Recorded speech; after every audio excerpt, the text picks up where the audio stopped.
اعوذ باللہ من الشیطان اللعین الرجیم بسم اللہ الرحمن الرحیم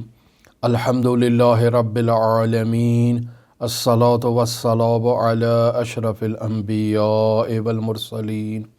وعلی آلہ طیبین طاہرین المعصومین الذین اذہب اللہ عنہم الرجس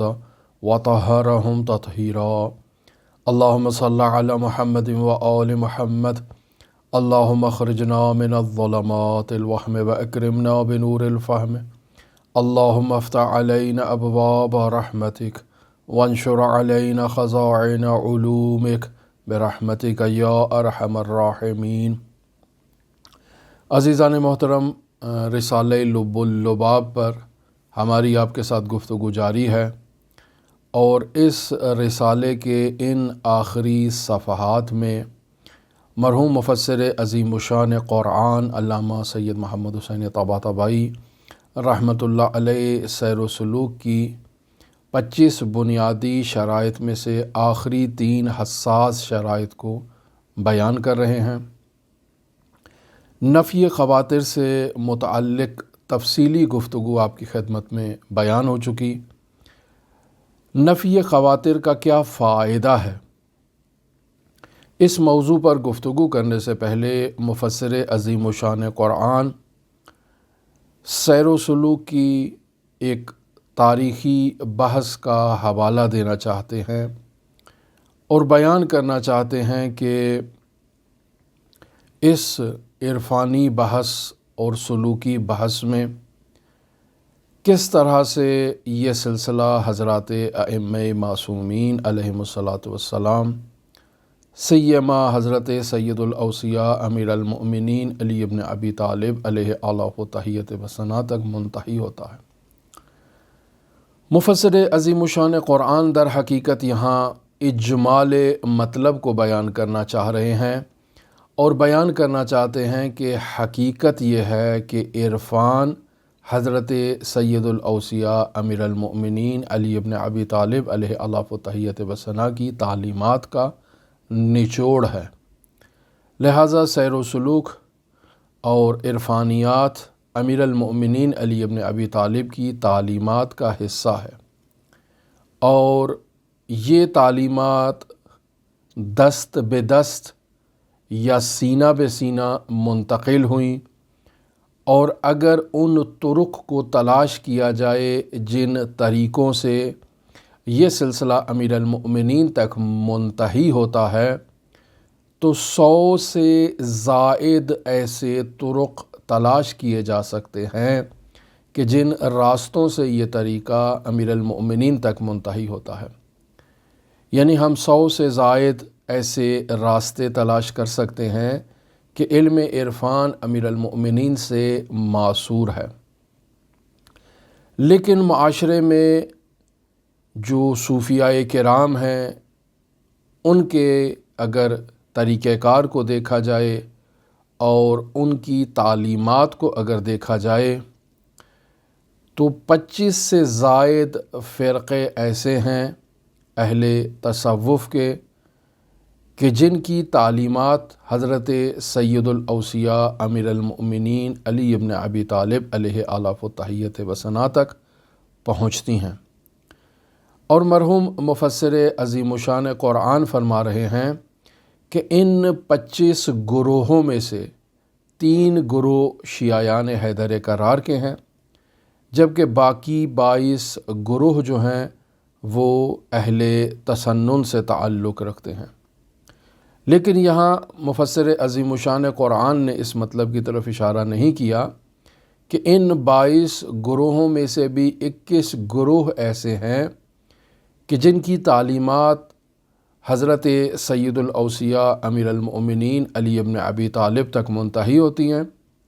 جبکہ ایک گروہ ان میں ایسا ہے جو کہتا ہے کہ ہم نے سیر و سلوک کو اور عرفانیات کو حضرت امیر المؤمنین اور حضرت امیر المؤمنین کے علاوہ پہلے خلیفہ ان سے ان تعلیمات کو اخذ کیا ہے۔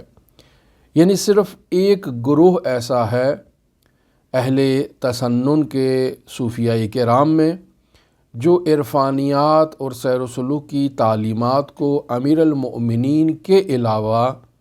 پہلے خلیفہ سے منسوب جانتا ہے، جبکہ باقی 24 گروہ ان تعلیمات کو امیر المؤمنین کی تعلیمات سمجھتے ہیں، اور جو پہلے نظریہ بیان ہوا کہ 100 سے زائد طرق ایسے ہیں جو اس بات کی نشاندہی کرتے ہیں کہ یہ تعلیمات امیر المؤمنین سے نقل ہوئی ہیں۔ مثلا اگر آپ دیکھیں تو مرحوم مفسر عظیم الشان قرآن نے یہاں معروف قرخی کا حوالہ دیا کہ معروف قرخی نے ان تعلیمات کو حضرت علی ابن موسیٰ الرضا علیہ آلاف و تحیت و ثنا 8ویں امام سے اخذ کیا، اور پھر 8ویں امام نے اپنے آباء و اجداد سے، اور یہ سلسلہ منتہی ہوتا ہے حضرت سید الاوصیاء امیر المؤمنین علی ابن ابی طالب علیہ آلاف و تحیت و ثنا تک۔ ہم نے پہلے اس مطلب کی طرف اشارہ کیا اپنی گفتگو میں انہی دروس کے دوران کہ بایزید بسطامی نے ان تعلیمات کو حضرت امام جعفر صادق علیہ آلاف و تحیت و ثنا سے اخذ کیا، اور امام جعفر صادق علیہ آلاف و تحیت و ثنا نے ان تعلیمات کو اپنے آباء و اجداد سے حضرت امیر المؤمنین علی ابن ابی طالب علیہ آلاف و تحیت و ثنا تک ان تعلیمات کو اخذ کیا۔ یہ اس کے علاوہ پہلے یہ مطلب بیان ہو چکا کہ جابر بن یزید جعفی نے ان تعلیمات کو حضرت امام محمد باقر سے اخذ کیا، اور امام محمد باقر نے اپنے آباء و اجداد سے امیر المؤمنین تک ان تعلیمات کو نقل کیا۔ یا اگر ابراہیم ادہم کا سلسلہ دیکھا جائے تو انہوں نے حضرت امام علی ابن الحسین زین العابدین سے ان تعلیمات کو نقل کیا، اور انہوں نے ان تعلیمات کو حضرت سید الاوصیاء امیر المؤمنین علی ابن ابی طالب علیہ آلاف و تحیت و ثنا سے نقل کیا۔ یا اگر مزید آگے چلے جائیں تو قمیل بن زیاد النخعی نے ان تعلیمات کو خود ڈائریکٹ حضرت سید الاوصیاء امیر المؤمنین علی ابن ابی طالب علیہ آلاف و تحیت و ثنا تک پہنچایا۔ تو اگر ان طرق کے بارے میں تحقیق کی جائے، جستجو کی جائے، تو یقیناً وہ افراد جو دلچسپی رکھتے ہیں وہ اس بات کا اعتراف کریں گے کہ سیر و سلوک اور عرفانیات کی تعلیمات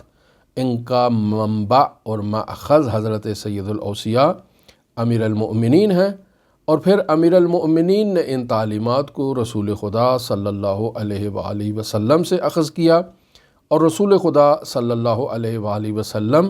خود منبع وحی سے متصل تھے، اور یہ تعلیمات الہی تعلیمات ہیں، اور خود خداوند متعال نے اپنے تک پہنچنے کے لیے بندوں کو راستہ بتایا کہ کیسے انسان خداوند متعال سے متصل ہو سکتے ہیں، خداوند متعال سے اپنا رابطہ قائم کر سکتے ہیں، اس کی معرفت میں ان دریچوں کو کھول سکتے ہیں جن دریچوں کو عام عادی انسان نہیں کھول پاتے، حتیٰ ولایت میں اس بلند ترین مقام پر انسان پہنچ سکتا ہے کہ جہاں انسان پہنچنے کا اسے حق حاصل ہے، ولایت کی چوٹیوں تک، ولایت کی بلندیوں تک، اور مقام فنا فی اللہ، بقا باللہ اور عالم لاہوت میں یہ انسان استقرار حاصل کر سکتا ہے۔ لہٰذا انہی تعلیمات کو مرحوم صدر الدین شیرازی ملا صدرہ رحمۃ اللہ علیہ نے اسفار اربعہ کے تحت بیان کیا، اور در حقیقت انہوں نے اس طریقے کو ابن عربی محی الدین ابن عربی سے استخراج کیا کہ انہوں نے بھی ان تعلیمات کو اسفار اربعہ کے تحت بیان کیا۔ لہٰذا یہ ایک بحث ہے جس کی طرف مرحوم مفسر عظیم الشان قرآن یہاں صرف اشارہ کر رہے ہیں، تفصیل بیان نہیں کر رہے، بلکہ حقیقت میں مفسر عظیم الشان جس مطلب کی تفصیل بیان کر رہے ہیں وہ عرفان شیعی فقاہتی کی تفصیل ہے، اور فرمانا چاہ رہے ہیں کہ ہم نے اس طریقے کو در حقیقت اپنے اساتید سے اخذ کیا ہے، اور یہ سلسلہ منتہی ہوتا ہے ملا جولا تک، یعنی تقریباً آج سے 100 سال پہلے سید علی ششتری جو ششتر میں منصب قضاء، منصب تدریس اور معاشرتی امور کو انجام دینے میں جب مصروف تھے تو نصف شب ان کے گھر میں دستک ہوتی ہے، دق الباب ہوتی ہے، اور ایک مرد جولا آ کر ان سے یہ کہتا ہے کہ یہ راستہ جو آپ نے اختیار کر رکھا ہے یہ آپ کا راستہ نہیں اور آپ کو نتیجے تک نہیں پہنچائے گا۔ دوسرے روز پھر وہی جولا آتے ہیں اور آ کر اسی واقعے کی تفصیل بیان کرتے ہیں۔ تیسرے روز پھر یہی واقعہ تکرار ہوتا ہے اور بالآخر مرحوم سید علی ششتری مرد جولا کے دستور کے مطابق اپنے گھر کے تمام سامان کو گھر کو فروخت کر کے نجف اشرف کوچ کرتے ہیں۔ وادی السلام میں مرد جولا انہیں اس پہلے روز ملتے ہیں ایسے جیسے زمین سے ابھی باہر نکلے ہوں۔ انہیں جو وظائف ہیں وہ وظائف دیتے ہیں اور اس کے بعد وہ نظروں سے اوجھل ہو جاتے ہیں۔ مرحوم سید علی ششتری ان وظائف پر عمل کرتے ہیں اور ان کے ساتھ مرحوم سید علی ششتری شیخنا الاعظم انصاری کے درس میں ان کے احترام کی خاطر شریک ہوتے ہیں، درس فقہ میں اور درس اصول میں، اور شیخنا الاعظم انصاری ہفتے میں ایک بار سید علی ششتری کے دروس میں شریک ہوتے ہیں۔ اور جب سید علی ششتری مرحوم شیخنا الاعظم انصاری کا انتقال ہوتا ہے تو سید علی ششتری ان کے درس کی کرسی پر اور مسند پر بیٹھ کے ان کے دروس کو وہیں سے جاری کرتے ہیں اور وہیں سے آغاز کرتے ہیں جہاں ان کا درس منقطع ہوا تھا۔ 6 ماہ تک اس درس کو جاری رکھتے ہیں، لیکن سید علی ششتری کے درس میں ایک ایسے گوہر نایاب شریک ہوا کرتے تھے کہ جو مرحوم شیخنا الاعظم انصاری کے بھی شاگرد تھے، لیکن عرفانی تعلیمات میں وہ سید علی ششتری کے شاگرد تھے۔ لیکن جب شیخنا الاعظم انصاری کا انتقال ہوا اور انہوں نے چاہا کہ شیخنا الاعظم انصاری کی جو کرسی درس ہے اس کو جاری رکھا جائے تو سید علی ششتری نے انہیں کہا کہ نہیں، آپ اس مقصد کے لیے نہیں ہیں، آپ کو مدارج عالیہ طے کرنا ہے، ایک اور خاص مقصد کے لیے آپ کا انتخاب ہوا ہے۔ اور سید علی ششتری کے وہ خاص شاگرد یعنی ملا حسین قلی حمدانی باقاعدہ طلاب کی تربیت کرتے ہیں اور 300 اولیاء الہی کو حوزہ علمیہ نجف اشرف کے سپرد کرتے ہیں۔ انہی 300 اولیاء میں سے مرحوم سید علی آغا قاضی طباطبائی رحمۃ اللہ علیہ بھی شامل ہے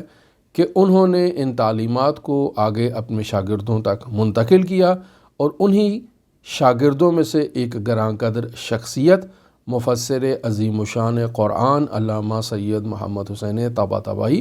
رحمۃ اللہ علیہ ہیں، اور پھر آگے علامہ طباطبائی رحمۃ اللہ علیہ کے شاگرد آیت اللہ سید محمد حسین حسینی طہرانی ہیں، جنہوں نے یہ رسالہ لب لباب ہمارے لیے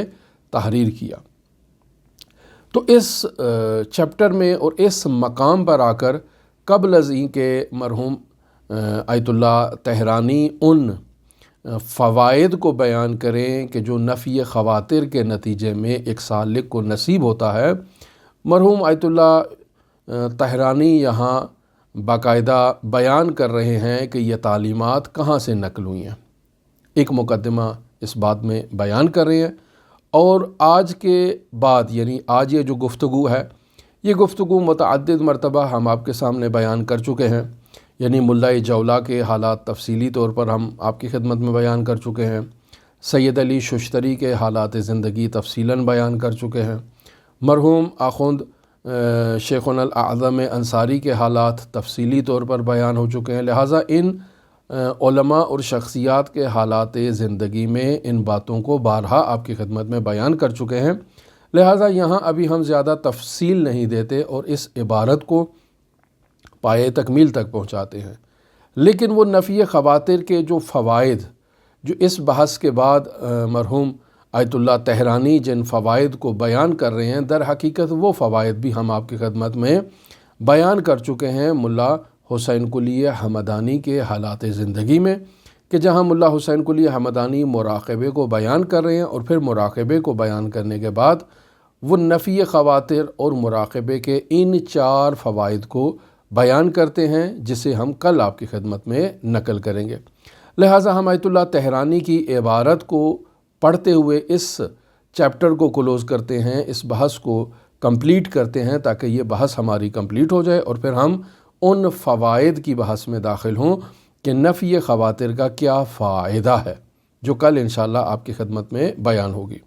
اور پھر اس کے بعد آپ دیکھیں تو رسالہ لب اللباب وہاں پائے تکمیل تک پہنچتا ہے، یعنی اگر ہم چاہیں تو کل رسالہ لب اللباب کے درس کو کمپلیٹ کر دیں اور 101 درسوں پر محیط یہ رسالہ لب اللباب مکمل ہو جائے، جبکہ اگر ہم ذکر اور فکر کے متعلق مزید کچھ اگر وضاحت پیش کرنا چاہیں، چونکہ مفسر عظیم الشان نے یہاں ذکر اور فکر کے بارے میں تفصیلی گفتگو نہیں کی، تو پھر اس طرح سے وہ اضافی دروس ہو سکتے ہیں کہ جو ہم 101 کے بعد آپ کی خدمت میں پیش کر سکتے ہیں، لیکن ابھی اس بارے میں فیصلہ کرنا قبل از وقت ہے، لہٰذا آج کی گفتگو کو دیکھا جائے، کل اس بارے میں تصمیم لی جائے گی کہ ہمیں رسالہ لب لباب کی گفتگو کو جاری رکھنا ہے یا یہیں 101 درس پر اسے پایہ تکمیل تک پہنچائیں اور خاتمہ بالخیر کریں۔ لہٰذا توجہ فرمائیں، میں آیت اللہ طحرانی کی عبارت آپ کی خدمت میں بیان کرتا ہوں اور اس عبارت میں جہاں کہیں وضاحت کی ضرورت پیش آئی، مناسب وضاحت وہاں آپ کی خدمت میں پیش کر دی جائے گی، لیکن چونکہ یہ تمام باتیں اب تک کی تکراری ہیں اور پہلے بارہا آپ کی خدمت میں بیان کر چکا ہوں، لہٰذا زیادہ تفصیل دینا یہاں مناسب نہیں ہے۔ آیت اللہ طحرانی فرماتے ہیں، در بیان سلسلہ مشائخ و اساتید مؤلف در معارف الہیہ، یعنی معارف الہیہ میں اس کتاب کے مؤلف آیت اللہ محمد حسین حسینی طحرانی بھی ہو سکتے ہیں اور مفسر عظیم الشان قرآن علامہ محمد حسین طباطبائی رحمۃ اللہ علیہ بھی ہو سکتے ہیں۔ لہذا فرماتے ہیں کہ معارف الہیہ میں اس کتاب کے مؤلف مفسر عظیم الشان قرآن علامہ محمد حسین طباطبائی رحمۃ اللہ علیہ کے اساتید اور مشائخ کی تفصیل یہاں بیان کر رہے ہیں۔ لہذا سب سے پہلے مرحوم آیت اللہ طحرانی ایک مدعا کو بیان کرتے ہیں، اور وہ دعویٰ یہ ہے، مدعا وہ کیا ہے کہ حقیقت عرفان از امیر المؤمنین علی ابن ابی طالب علیہ الاف التحیت و ثنا معصور است، یعنی علم عرفان کی حقیقت امام علی علیہ السلام سے نقل ہوئی ہے، و ترکی کے یدا بید از این حقیقت را نشر دادند از 100 متجاوز است، یعنی مرحوم فرما رہے ہیں کہ وہ طرق جنہوں نے یدا بید یعنی دست بدست یا سینہ بسینہ این حقیقت را نشر دادے، یعنی جنہوں نے اس حقیقت کو ہاتھوں ہاتھ یا سینہ بسینہ اس حقیقت کو نقل کیا ہے، آگے منتقل کیا ہے، اگر ان طرق کو جستجو کیا جائے تو 100 متجاوز است، تو وہ طرق 100 سے زائد ہیں کہ جو امیر المؤمنین سے اس عرفان کو نقل کر رہے ہیں۔ ولی اصول دستہائے تصوف، لیکن اگر طائفہ متصوفہ کو دیکھا جائے یعنی اہل تصوف کے گروہ کو دیکھا جائے تو ان کے جو گروہ ہیں وہ از 25 دستے تجاوز نمی کند، تو ان کے گروہ 25 سے زائد نہیں ہیں۔ و تمام این سلسلہ منتہی بحضرت علی ابن ابی طالب علیہ السلام می گردد، اور اہل تصوف کے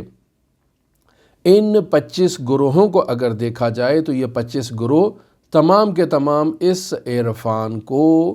امیر المؤمنین علی ابن ابی طالب علیہ الاف التحیت و ثنا سے نقل کر رہے ہیں۔ مرحوم علامہ نے یہاں اس طریقے کو تفکیک کر کے بیان نہیں کیا کہ جو ایک امیر المؤمنین کے علاوہ پہلے خلیفہ سے بھی اس کو نقل کرتے ہیں، لیکن چونکہ وہاں پر بھی وہ پہلے خلیفہ کے ساتھ امیر المؤمنین کا ذکر کرتے ہیں، لہٰذا مفسر عظیم الشان قرآن نے 25 کو جو اکثریت کا 24 جو اکثریت کا عدد ہے اسی کو بنیاد بناتے ہوئے کہا ہے کہ سب کے سب امیر المؤمنین سے ان تعلیمات کو نقل کرتے ہیں۔ یہاں ایک مطلب آپ کی خدمت میں یہ بھی بیان کرتا چلوں کہ تمام کے تمام گروہ جو متصوفہ ہیں وہ اسے امیر المومنین سے نقل کرتے ہیں۔ یہاں یہ گمان پایا جاتا ہے کہ شاید یہ شیعہ عرفاء جو عرفان شیعی فقاہتی کے پیروکار ہیں، شاید یہ بھی ان متصوفہ طائفے میں شامل ہوں۔ تو عزیزان، اس بابت میں پہلے بھی بیان کر چکا ہوں کہ زمانے قدیم میں باقاعدہ طور پر وہ افراد کے جو سیر و سلوک، تہذیب نفس اور معرفت کی مباحث میں قدم رکھتے تھے انہیں صوفی کہا جاتا تھا، چاہے وہ اپنے زمانے کے درجہ اول فقیہ کیوں نہ ہوں۔ یہ بیان ہو چکا آپ کی خدمت میں کہ جیسے شہید اول اور شہید ثانی کو صوفی کہا جاتا تھا اس زمانے میں۔ لہٰذا یہاں ہماری جو گفتگو ہے اس میں بارہا ایک موضوع کی طرف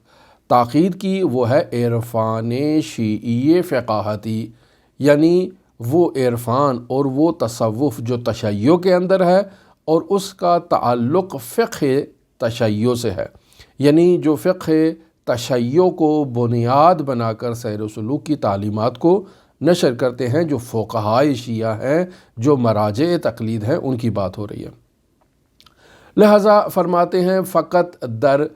بین این 25 فرقے، یعنی یہ جو اہل تصوف کے 25 فرقے بیان کیے ہیں، ان فرقوں میں سے 2 سے فرقے از خاصے می باشند، یعنی 2 یا 3 فرقے ایسے ہیں جن کا تعلق مکتب جعفریہ سے ہے، و بقیہ ہمگی از عامہ ہستند، یعنی باقی کے تمام گروہ جو ہیں ان کا تعلق اہل تسنن سے ہے، وہ فقہ جعفریہ سے تعلق نہیں رکھتے۔ پھر فرماتے ہیں وبعضی از آنہا سلسلہ شان بمعروف قرخی و از او بے امام رضا منتہی می گردد، یعنی انہی سلسلوں میں سے بعض سلسلے ایسے ہیں کہ جن کا طریقہ کار، جن کی سلوکی روش معروف قرخی تک پہنچتی ہے، اور معروف قرخی نے ان تعلیمات کو 8ویں امام حضرت علی ابن موسیٰ رضا علیہ الاف و تحیت و ثنا سے اخذ کیا، اور ان کے ذریعے سے یہ تعلیمات امیر المومنین علی ابن ابی طالب تک منتہی ہوئیں۔ البتہ یہاں مفسر عظیم الشان نے ان باقی طرق کو بیان نہیں کیا جسے ہم اپنی گفتگو میں مقدمتاً بیان کر چکے کہ یہاں جو ہے وہ دوسرے افراد کا بھی ذکر کیا جا سکتا ہے، جن میں قمیل بن زیاد نخعی ہیں، ابراہیم ادہم ہیں، یا جن میں نقل کیا جا سکتا ہے باقاعدہ یہی بزرگوار صحابی حضرت امام محمد باقر جابر بن یزید جعفی، یا اس کے علاوہ اور بہت سارے طرق کو بیان کیا جا سکتا ہے۔ لہٰذا فرماتے ہیں ولی طریقۂ ما، مرحوم مفسر فرما رہے ہیں کہ ہمارا طریقہ، کہ ہمان طریقۂ مرحوم آخوند است، یعنی ہم جس طرز رفتار اور طرز عمل پر پیروی کر رہے ہیں اور چل رہے ہیں، وہ طریقہ مرحوم آخوند ملا حسین قلی حمدانی کا طریقہ ہے۔ و بہیچ یک از این سلسلہ منتہی نیست، یعنی ہمارا جو طریقہ ہے وہ طریقہ ان سلسلوں سے تعلق نہیں رکھتا جو متصوفے کے 25 گروہ ہیں، یعنی ہماری تعلیمات ان سے متعلق نہیں ہیں۔ لہٰذا ہمارا ایک اپنا گروہ ہے ان تعلیمات میں، اور اس گروہ کو عرفان شیعی فقاہتی کہتے ہیں۔ اس نام کو مفسر عظیم الشان یہاں بیان نہیں کر رہے ہیں، صرف اس مطلب کی طرف اشارہ کر رہے ہیں کہ ہم اس سلسلوں سے تعلق نہیں رکھتے جو متصوفہ کے 25 گروہ ہیں، ہمارا ان سے تعلق نہیں ہے۔ پھر ہمارا کن سے تعلق ہے؟ اپنے گروہ کو مفسر قرآن علامہ طباطبائی بطور اجمال بیان کر رہے ہیں۔ فرماتے ہیں اجمال مطلب آن کے ہمارے جو گروہ ہے، جو طریقہ ہے، جو ملا حسین قلی حمدانی تک منتہی ہوتا ہے، وہ طریقہ کیا ہے؟ فرماتے ہیں در حدود متجاوز از 100 سال پیش، تقریباً 100 سال پہلے، در ششتر عالمی جلیل القدر مصدر قضاء و مراجعات عامہ بودے، یعنی 100 سال پہلے شوشتر کے اندر ایک عالم تھا کہ جو قضاوت کے منصب پر فائز تھا اور لوگوں کے معاشرتی مسائل کو حل کرتا تھا، بنام آغا سید علی شوشتری، کہ اس عالم کا نام آغا سید علی شوشتری تھا۔ ایشان مانند سائر علماء اعلام بے تصدی امور عامہ از تدریس و قضاء و مرجعیت اشتغال داشتند، یعنی یہ سید علی ششتری باقی علماء اور بزرگواران کی طرح یہ لوگوں کے معاشرتی مسائل کو حل کرتے تھے، قضاوت کے منصب پر فائز تھے، قضاوت کیا کرتے تھے، مرجعیت کے منصب کو سنبھالے ہوئے تھے اور لوگوں کے درمیان فتویٰ دیتے تھے۔ یک روز ناگہان کسی در منزل را می زند، یعنی ایک روز اچانک رات کے وقت ان کے دروازے پر کسی نے دق الباب کی۔ وقتی از او سوال می شود می گوید در را باز کن کسی بشما کاری دارد۔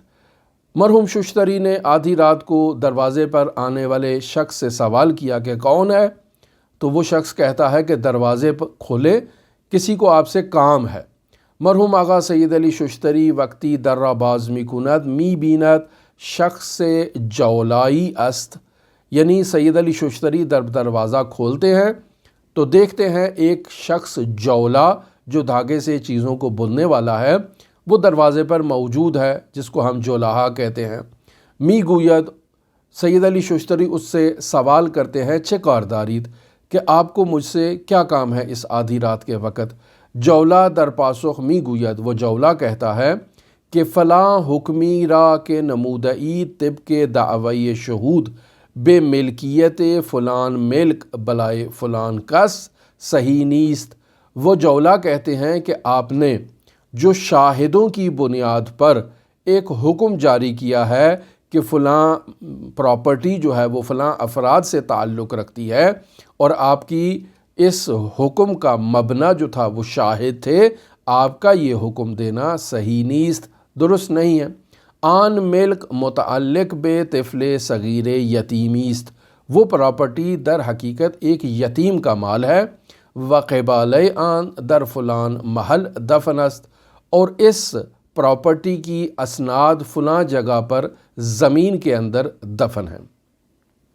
اب جب یہ بات ہو گئی تو این راہی را کہ شما در پیش گرفتید صحیح نیست۔ وہ مرد جولا سید علی ششتری سے کہتے ہیں کہ یہ طرز عمل جو آپ اپنا رکھے ہیں، یہ جو آپ قضاوت کر رہے ہیں، مرجعیت کے منصب پر فائز ہیں، لوگوں کے معاشرتی امور کو انجام دے رہے ہیں، یہ راستہ آپ کا صحیح راستہ نہیں ہے۔ آیت اللہ ششتری در جواب می گوید مگر من خطا رفتم۔ آیت اللہ ششتری اس جولا سے سوال کرتے ہیں کہ کیا میں جو راستہ اپنائے ہوئے ہوں، جس راستے پر چل رہا ہوں، کیا میرا یہ راستہ غلط ہے؟ تو جولا می گوید سخن ہمان است۔ جولا کہتے ہیں کہ میں نے آپ کو اپنی بات کہہ دی، اور میری بات وہی ہے کہ آپ جس راستے پر چل رہے ہیں یہ راستہ صحیح نہیں ہے۔ این را می گوید و می رود، وہ جولا اپنی بات کو کمپلیٹ کرنے کے بعد چلا جاتا ہے۔ آیت اللہ در فکر فرو می رود، آیت اللہ ششتری سوچنے لگتے ہیں کہ این مرد جولا کی بود، یہ جولا کون تھا؟ وچے سخنی گفت، اور اس نے مجھ سے کیا باتیں کی؟ و در صدد تحقیق برمی آید، اور پھر اب یہاں سے آیت اللہ ششتری تحقیق کرنا شروع کر دیتے ہیں۔ معلوم می شود، تو انہیں معلوم ہوتا ہے کہ در ہمان محلے قبالۂ ملک طفل یتیم مدفون است، کہ مرد جولا نے جس جگہ کی نشاندہی کی تھی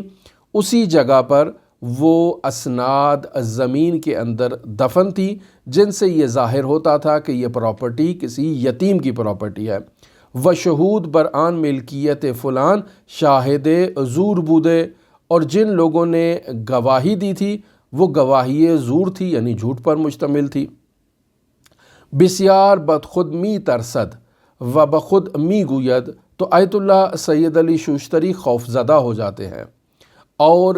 ڈرنا شروع کر دیتے ہیں، اور خود سے کہتے ہیں کہ مبادا بسیاری از حکم ہائی کے دادئیم ازین قبیل بودے، کہ اب تک میں نے جتنے بھی حکم جاری کیے ہیں ممکن ہے سارے اسی طرح سے خطا ہوں، لہٰذا وحشت و ہراس اورا می گیرد، تو انہیں خوف جو ہے وہ آ جاتا ہے، خوف زدہ ہو جاتے ہیں۔ در شب بعد ہمان موقع جولا در را می زند و می گوید، دوبارہ رات کے اسی پہر دروازے پر دستک ہوتی ہے، دوبارہ مرد جولا آتا ہے اور آ کر آیت اللہ سید علی ششتری سے کہتے ہیں کہ آغا سید علی ششتری راہ این نیست کہ شما می روی، سید علی ششتری یہ راستہ جو آپ نے اپنا رکھا ہے یہ راستہ درست نہیں ہے۔ ودر شب سوم نیز عین واقع بے ہمین کیفیت تکرار می شود، تیسری رات دوبارہ سید علی ششتری آتے ہیں اور اسی طرح سے اس سید علی ششتری کو وہ مرد جولا آ کر بتاتے ہیں کہ یہ راستہ آپ کا درست نہیں ہے۔ و جولا می گوید معطل نہ شوید، مرد جولا سید علی ششتری کو کہتے ہیں کہ یہاں آپ تعطل کا شکار نہ ہوں، اپنا وقت ضائع مت کریں، فوراً تمام اساس البیت را جمع نمودے، اپنے گھر کے تمام سامان کو جمع کریں، خانے را بے فروشید، گھر کو بیچ دیں، و بے نجف اشرف و مشرف شوید، اور نجف اشرف تشریف لے جائیں، و وظائفی را کہ بے شما گفتہم انجام دہید، اور میں نے اب تک آپ کو جو وظائف دیے ہیں آپ ان وظائف کو جا کر وہاں نجف اشرف میں انجام دیں۔ اب آیت اللہ سید علی ششتری مرد جولا کی بات پر عمل کرتے ہیں اور نجف اشرف عراق تشریف لے جاتے ہیں۔ وپس از 6 ماہ در وادی السلام نجف اشرف بے انتظار من باشید، اور 6 ماہ بعد آپ نجف اشرف میں وادی السلام میں میرا انتظار کریں۔ مرحوم ششتری بی درنگ مشغول انجام دستورات می گردد، مرحوم ششتری ان وظائف پر عمل کرنا شروع کر دیتے ہیں، خانے کو اپنے گھر کو بیچ دیتے ہیں، یعنی خانے را می فروشد، اساس البیت را جمعوری نمودے، گھر کو فروخت کر دیتے ہیں، تمام سامان کو جمع کر لیتے ہیں، و تجہیز یعنی سامان کو پیک کر لیتے ہیں، حرکت خودرا بے نجف اشرف می کند، اور سامان جمع کرنے کے بعد نجف اشرف عراق کی طرف کوچ کر جاتے ہیں۔ در اولین وحلئی کے وادی نجف وارد می شود، در وادی السلام ہنگام طلوع آفتاب مرد جولا را می بیند۔ اب آیت اللہ سید علی ششتری جب نجف اشرف داخل ہوتے ہیں تو پہلے ہی روز طلوع آفتاب کے وقت وادی السلام میں وہ مرد جولا کو دیکھتے ہیں کہ از زمین جوشیدے، جو زمین سے ظاہر ہوتے ہیں، و در برابرش حاضر گردد، اور ان کے سامنے آ کر ظاہر ہو جاتے ہیں، دستوراتی دادے و پنہان شد، انہیں کچھ وظائف دیتے ہیں اور اس کے بعد ان کی نظروں سے اوجھل ہو جاتے ہیں۔ مرحوم ششتری وارد نجف اشرف می شوند، مرحوم ششتری وہاں وظائف لینے کے بعد نجف اشرف میں داخل ہو جاتے ہیں، و طب کے دستورات جولا عمل می کنند، اور جولا کے بتائے ہوئے وظائف پر عمل کرنا شروع کر دیتے ہیں۔ تعمیر سن بے درجئی و مقامی کے قابل بیان و ذکر نیست، مرحوم ششتری اس قدر بلند درجے اور مقام پر پہنچتے ہیں جسے بیان کرنا جو ہے وہ ممکن ہی نہیں ہے ہمارے لیے۔ رضوان اللہ علیہ و سلام اللہ علیہ، اللہ کی رضوان اور اللہ کے سلام ان کے اوپر جو ہیں وہ ہوں۔ مرحوم آغا سید علی ششتری برائے رعایت احترام مرحوم شیخ مرتضیٰ انصاری بے درس فقہ و اصول او حاضر می شوند، تو یہاں اب مرحوم سید علی ششتری نجف اشرف عراق میں شیخنا الاعظم شیخ مرتضیٰ انصاری رحمۃ اللہ علیہ کے احترام میں ان کے فقہ اور اصول کے درسوں میں شریک ہوتے ہیں، و مرحوم شیخ ہم در ہفتے یک بار بے درس مرحوم آغا سید علی کے در اخلاق بودے حاضر می شدند۔ تو اب یہاں متقابل شیخنا الاعظم انصاری بھی ہفتے میں ایک مرتبہ سید علی ششتری کے گھر میں ان کے درس اخلاق میں شریک ہوتے ہیں۔ وپس از فوت مرحوم شیخ، اور جب شیخ مرتضیٰ انصاری کا انتقال ہوتا ہے، مرحوم ششتری بر مسند تدریس شیخ می نشینند، تو اب یہاں شیخ کے انتقال کے بعد آیت اللہ ششتری شیخنا الاعظم انصاری کے درس کی اس کرسی پر بیٹھتے ہیں، و درس را از ہمانجا کے ماندے بود شروع می کنند، جہاں شیخنا الاعظم انصاری نے اپنا درس متوقف کیا تھا وہیں سے درس کا آغاز کرتے ہیں۔ ولی عمر ایشان کفاف نہ نمودے، یعنی شیخ ششتری کی، سید علی ششتری کی عمر اس قدر زیادہ نہ تھی. واپس از 6 ماہ برحمت ابدی حضرت ایزدی پیوستے، اور 6 ماہ بعد سید علی ششتری کا انتقال ہو جاتا ہے. در خلال این 6 ماہ یعنی اس 6 ماہ مدت کے دوران مرحوم ششتری بے یکی از شاگردان مبرز حوض مرحوم انصاری بے نام آخوند ملا حسین قلی حمدانی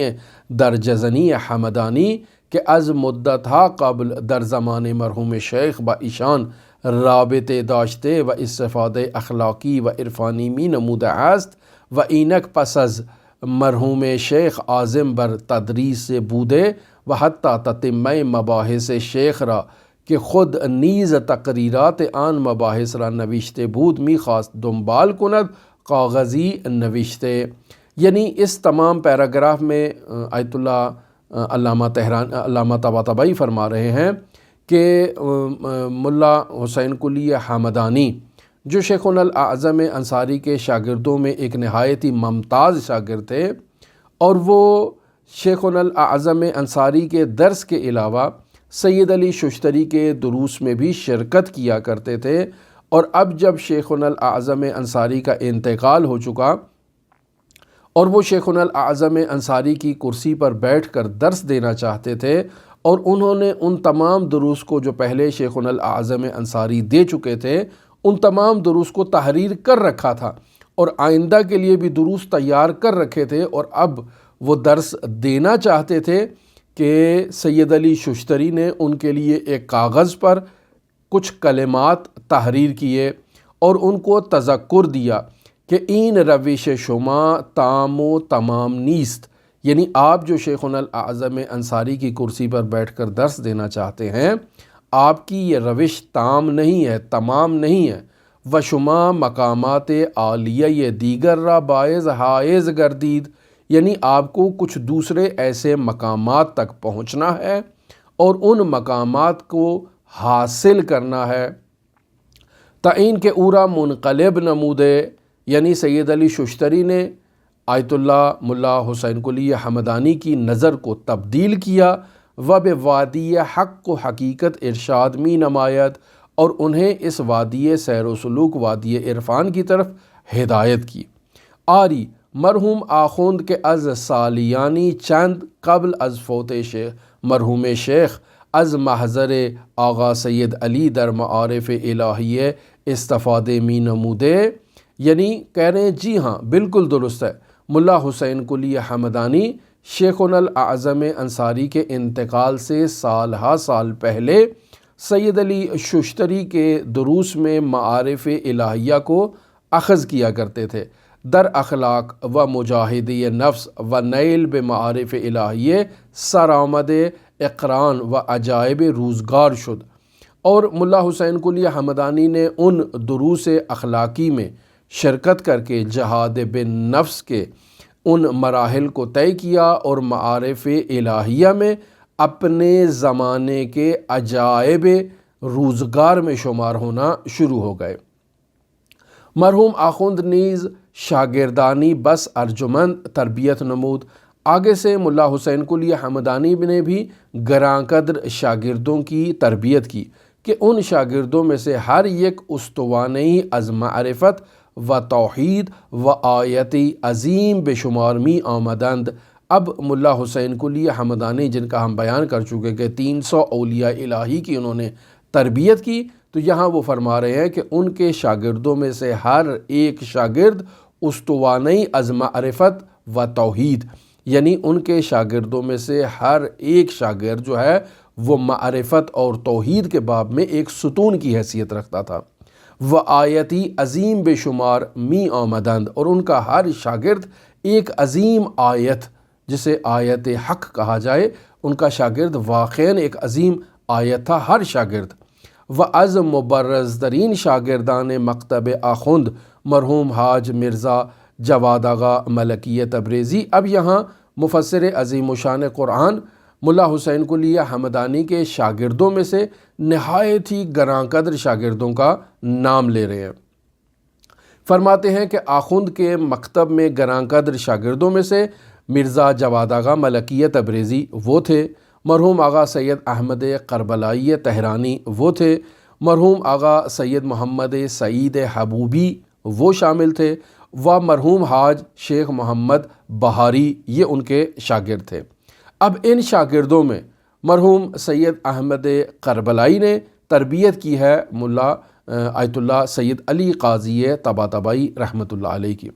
استاد بزرگوار عارف بی بدیل مرحوم حاج مرزا علی آغا قاضی طباطبائی رضوان اللہ علیہ از شاگردان مکتب مرحوم آغا سید احمد کربلائی ہستن، انہوں نے سید احمد کربلائی کے مکتب سے استفادہ کیا ہے۔ اینست سلسلہ اساتید ماں، یہاں مفسر عظیم الشان کہہ رہے ہیں کہ یہ وہ ہمارے اساتید ہیں جن سے ہم نے عرفانیات کو سیر و سلوک کو اخذ کیا ہے، کہ بے مکتب مرحوم ششتری و بالآخر بے آن شخص جولا منتہی می شود، کہ ہمارا مکتب مرحوم سید علی ششتری تک پہنچتا ہے اور پھر سید علی ششتری کے ذریعے سے اس مرد جولا تک منتقل ہوتا ہے۔ ولی آن مرد جولا چے کسی بودے و بے کجا ارتباط داشتے و این معارف را از کجا و بچے وسیلئی بے دست آوردے ہیچ معلوم نیست۔ اب آیت اللہ مفسر عظیم الشان قرآن فرما رہے ہیں کہ وہ مرد جولا کون تھا نہیں معلوم، اس مرد جولا کا کس سے رابطہ تھا یہ بھی نہیں معلوم، اس مرد جولا نے ان نورانی معارف کو کہاں سے اخذ کیا یہ بھی معلوم نہیں ہے، یعنی یہ معلومات ہمارے پاس نہیں ہے۔ لہٰذا آپ دیکھیں تو ملا جولا کے حالات زندگی میں جو ہم نے 3 یا 4 محتمل شخصیات کا ذکر کیا کہ 4 شخصیات ایسی ہیں جن کے بارے میں احتمال دیا جاتا ہے کہ یہ وہی مرد جولا ہوگا جس کا سید علی ششتری سے رابطہ ہے، لیکن اس مرد جولا نے ان معارف کو کہاں سے اخذ کیا یہ بات ابھی واضح نہیں ہے، اور خود وہ گفتگو اور کلام ایک احتمال ہے کہ ان 4 میں سے کوئی ایک جولا وہ جولا ہو سکتا ہے جس کا سید علی ششتری سے رابطہ ہے، لیکن بطور قطع اور یقین اس بات کو نہیں کہا جا سکتا۔ باری رویہ مرحوم استاد آغا قاضی نیز طبق رویہ استاد بزرگ اخن ملا حسین قلی حمدانی ہمان طریقے معرفت نفس بودا ہے۔ یہاں مرحوم مفسر عظیم الشان کہہ رہے ہیں کہ جی ہاں، ہمارے استاد مرحوم سید علی قاضی طباطبائی رحمۃ اللہ علیہ نفی خواتر کے باب میں اپنے استاد ملا حسین قلی حمدانی رحمۃ اللہ علیہ کے تعلیم کردہ طریقہ کار پر عمل کرتے تھے، اور معرفت نفس کے ذریعے سے وہ نفی خواتر کی تعلیم دیتے تھے برائے نفی خواتر۔ ودر وحلِ اول یعنی پہلے مرحلے میں توجہ بے نفس را دستور می دادے، یعنی انسان اپنے نفس پر توجہ دے۔ بے دین طریق کے سالک برائے نفی خواتر باید مقدار نیم ساعت یا بیشتر را در ہر شبان روز معین نمودے، یعنی ملا حسین قلی حمدانی کہتے تھے کہ سالک کی یہ ذمہ داری ہے کہ وہ ہر روز آدھا گھنٹہ یا 1 گھنٹہ جو ہے وہ اپنے نفس پر توجہ کے لیے مخصوص کرے اور اس وقت کو معین کرے، و در آن وقت توجہ بے نفس خود بے نمایت، اس 1 گھنٹہ آدھا گھنٹہ بیٹھ کر وہ اپنے نفس پر توجہ کرے، و در اثر این توجہ اور رفتہ رفتہ تقویت پیدا نمودے، یعنی آہستہ آہستہ جب وہ ہر روز 1 گھنٹہ یا آدھا گھنٹہ بیٹھ کر اپنے نفس کے بارے میں غور و فکر کرے گا تو اس غور و فکر کے نتیجے میں آہستہ آہستہ اس کو تقویت حاصل ہوگی۔ و خواتر از او نفی خواہد شد، اور ان کے جو سوچ ہے، جو خیالات ہیں، وہ ان کے اکٹھے ہو جائیں گے اور ان کے کنٹرول میں آ جائیں گے۔ و رفتہ رفتہ معرفت نفس برائے او حاصل می شدے، اور اس سوچ کے نتیجے میں انہیں آہستہ آہستہ معرفت نفس حاصل ہو جائے گی، یعنی اللہ تبارک و تعالی ان کے اس 1 گھنٹہ توجہ کے نتیجے میں ان کی مدد کرے گا اور انہیں معرفت نفس عطا کرے گا۔ و بے وطن مقصود خواہد رسید، اور وہ اپنے اس ہدف تک پہنچ جائے گا انشاءاللہ کہ اسے معرفت نفس حاصل ہو جائے گی۔ اکثر افرادی کے موفق بے نفی خواتر شدے و توانستند ذهن خود را پاک و صاف نموده و از خواطر مصفا کنند و بالاخره سلطان معرفت برای آنان طلوع نموده است، در یکی از این دو حال بوده. یعنی مرحوم استاد علامہ محمد حسین طباطبائی رحمۃ اللہ علیہ کہہ رہے ہیں کہ اکثر وہ افراد کہ جو نفی خواطر کے لیے جنہوں نے محنت کی، جد و جہد کی اور کامیابی حاصل کی اور اپنے ذہن پر کنٹرول حاصل کر لیا اور اپنے ذہن کو خاطرات اور خیالات سے پاکیزہ کیا اور بالآخر سلطان معرفت کی جو آگاہی اور معرفت ہے اس کا آفتاب ان کے بدن پر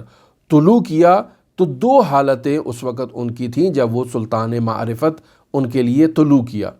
اول درہین تلاوت قرآن مجید، یعنی جب وہ قرآن مجید کی تلاوت کر رہے تھے تو اس وقت ان کے لیے یہ حالت جو ہے وہ انہیں حاصل ہوئی اور وہ معرفت حق کی، سلطان معرفت کی معرفت حاصل کرنے میں کامیاب ہو گئے۔ تو پس یا تلاوت قرآن کی حالت میں تھی و التفات بخوانندۂ آن، یعنی قرآن مجید کی تلاوت کر رہے تھے اور اس بات پر توجہ کر رہے تھے کہ اس قرآن کی تلاوت کرنے والا قاری حقیقی کون ہے، کہ چہ کسی در حقیقت قاری قرآن است، حقیقت میں قرآن کی تلاوت کر رہا ہوں اور قراءت کر رہا ہوں، یا نہ حقیقت میں قاری قرآن کوئی اور ذات ہے۔ و در آن وقت بر آن منکشف می شدے، اس وقت تلاوت کے وقت اس کے اوپر یہ بات ظاہر ہوتی کہ قاری قرآن خدا است، کہ حقیقت میں قاری قرآن خدا ہے جلہ جلالو۔ دوسرا موقع ان کے اوپر کون سا تھا؟ جب وہ اپنے افکار کو مصفا کرنے میں کامیاب ہوئے، وہ دوسرا موقع تھا راہ توسل بحضرت ابا عبداللہ الحسین علیہ السلام، یعنی جب وہ حضرت سید الشہداء کی عزاداری میں مصروف تھے، حضرت سید الشہداء سے توسل کرنے، عزاداری کرنے، سینہ کوبی کرنے میں مصروف تھے، تو اس وقت ان کے لیے یہ نفی خواطر کی کیفیت جو ہے وہ ظاہر ہوئی، زیرا آن حضرت را برائے رفع حجاب و موانع طریق نسبت بسالکین راہ خدا عنایتی عظیم است۔ یعنی حضرت سید الشہداء حجابات کو برطرف کرنے میں اور سالک کی راہ میں موجود رکاوٹوں کو برطرف کرنے میں خداوند متعال کی جانب سے ان پر خاص عنایت ہے کہ جو افراد سید الشہداء کے ذکر میں، توسل میں مصروف ہوتے ہیں، وہ اس توسل کے نتیجے میں مقامات حاصل کر لیتے ہیں۔ بنابر آنچہ ذکر شد، لہٰذا اب تک جو ہم نے آپ کی خدمت میں بیان کیا، دو امر مہم در تجلی سلطان معرفت دخالت عظیم دارت، یعنی یہ دو امر، یعنی تلاوت قرآن اور توسل حضرت سید الشہداء، یہ دو کام ایسے ہیں کہ جو سلطان معرفت کی تجلی کے لیے نہایت اہم کردار ادا کرتے ہیں۔ اول مراقبے بانہائے مراتب ہا، کہ انسان مراقبہ کرے اور وہ مراقبہ بھی ان چار جو مراحل ہیں ان کو طے کرتے ہوئے وہ اپنا مراقبہ کرے۔ ودویم توجہ بنفس، اپنے نفس پر توجہ کرے، اور جب نفس پر توجہ کر رہا ہے تو اس کے لیے خاص وقت ہوگا۔ وچون سالک بین دو امر اہتمام نماید، جب سالک ان دو کاموں کا خیال رکھے گا، کم کم متوجہ می شود، تو آہستہ آہستہ رفتہ رفتہ اس سالک کو اس بات کا احساس ہوگا کہ کثرات این جہان از یک سرچشمے می شوند، کہ اس عالم میں، اس دنیا میں یا اس عالم امکان میں جتنی بھی کثرتیں موجود ہیں، ان تمام کثرات کا منبع، مرجع اور محور ایک ذات ہے، وہ ہر چے در عالم صورت تحقق بخود بگیرد، اور اس عالم میں جو چیز بھی ظاہر ہوگی ہمیں آنہا از یک مصدر است، سب چیزوں کے صدور کا مصدر جو ہے وہ ایک ہے۔ و در ہر موجودی ہر مقدار نور و جمال و بہا و کمال باشد، از آن سرچشمے افاضے شدے، لہٰذا ہر موجود میں، چاہے وہ اتم میں اور اکمل موجودات حضرت سرور انبیاء ہوں چاہے خاکی ترین انسان ہو، ہر موجود میں جس قدر بھی نور پایا جاتا ہے، جس قدر بھی جمال پایا جاتا ہے، جس قدر بھی اس کی ویلیو ہے، جس قدر بھی اس کے اندر کمال ہے، سب کا محور اور منبع ایک ذات ہے جس سے وہ سرچشمہ پکڑ رہی ہیں۔ وبہر موجودی آن مصدر عظیم بے سعی بے قدر سعی وجودی او کہ ہمان قوابل ماہوی او است نور وجود و جمال عظمت افاظ نمودے۔ لہٰذا اس ذات فیاض نے ہر موجود کی وجودی جو وسعت ہے اس وسعت کو مد نظر رکھتے ہوئے جو اس کے اندر قبول کرنے کی صلاحیت تھی، اس صلاحیت کو مد نظر رکھتے ہوئے اللہ تبارک و تعالی نے جو فیاض ہے اسے نور عطا کیا ہے، نور وجود عطا کیا ہے، نور جمال عطا کیا ہے اور اسے عظمت سے فیضیاب کیا ہے۔ وب عبارت دیگر، اور اگر انہی کلمات کو دوسرے الفاظ میں آپ کے سامنے بیان کرنا چاہیں تو ہم یوں کہیں گے کہ از جانب فیاض مطلق، یعنی وہ حق متعال کہ جسے فیاض مطلق کہا جاتا ہے، جو فیض جاری کر رہا ہے، اس ذات سے فیض بطور اطلاق و بدون قید و شرط وحد افاظ می شود، یعنی اس ذات سے جو فیض جاری ہو رہا ہے وہ فیض بغیر کسی قید کے ہے، بغیر کسی شرط کے ہے، اس فیض کے اندر کوئی محدودیت نہیں پائی جاتی ہے، وہاں سے فیض اطلاق جاری ہو رہا ہے، اور اس فیض اطلاق کو وہ ذوات جو قبول کر رہی ہیں وہ اپنی وجودی وسعت کے مد نظر اس فیض کو قبول کر رہی ہیں۔ وہر موجودی بقدر ماہیت خود آن را اخذ می کند، ہر موجود اپنی جو ظرفیت ہے اس کے مطابق جو ہے وہ اخذ کر رہی ہے۔ اس کو ایسے آپ تصور کر لیں جیسے ایک بہت بڑا اوقیانوس، بہت بڑا سمندر ہے، اس سمندر میں ایک گلاس ہے، وہ اپنے وسعت، اپنی وجودی وسعت کے مطابق وہاں سے پانی اٹھائے گا۔ ایک جگ ہے تو وہ اپنی وجودی وسعت کے مطابق وہاں سے پانی اٹھائے گا۔ ایک حوض ہے تو وہ اپنی وسعت، وجودی وسعت کے مطابق وہاں سے پانی اٹھائے گا۔ ایک نہر ہے تو وہ اپنی وجودی وسعت کی طرف سے پانی اٹھائیں گے، اور ایک دریا ہے تو وہ دریا اپنی وجودی وسعت کے اعتبار سے وہاں سے پانی کو دریافت کرے گا۔ پس سوال یہ پیدا ہوتا ہے کہ کیا اس دریا کے اندر، اس سمندر کے اندر کوئی کمی تھی؟ نہیں، سمندر کے اندر کمی نہیں تھی، اوقیانوس عظیم الشان تھا اور وہ پانی دینے کے لیے تیار تھا، لیکن آگے سے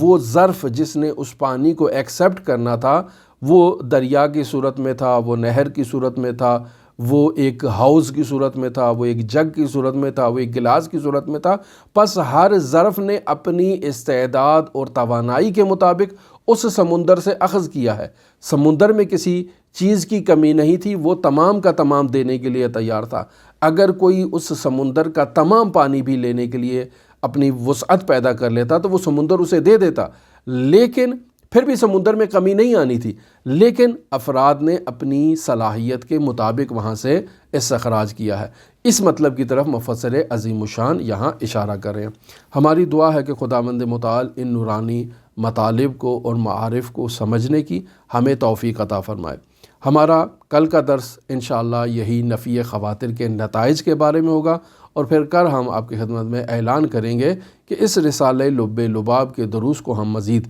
جاری رکھیں گے یا کل ہمارا آخری درس ہوگا۔ ہماری دعا ہے کہ خداوند متعال ہم سب کی توفیقات میں اضافہ فرمائے۔ آپ مومنین مشورہ بھی دے سکتے ہیں کہ اس رسالہ لب لباب کے بعد ہم کون سے موضوع کو آپ کی خدمت میں بیان کریں۔ آپ تمام عزیزوں کے لیے حضرت علی ابن مصر رضا علیہ الاف و تحیت و ثنا کی نورانی بارگاہ میں نائب الزیارہ بھی ہیں اور دعا گو بھی ہیں۔ اللہم صلی علی محمد و آل محمد وعجل فرج قائم آل محمد۔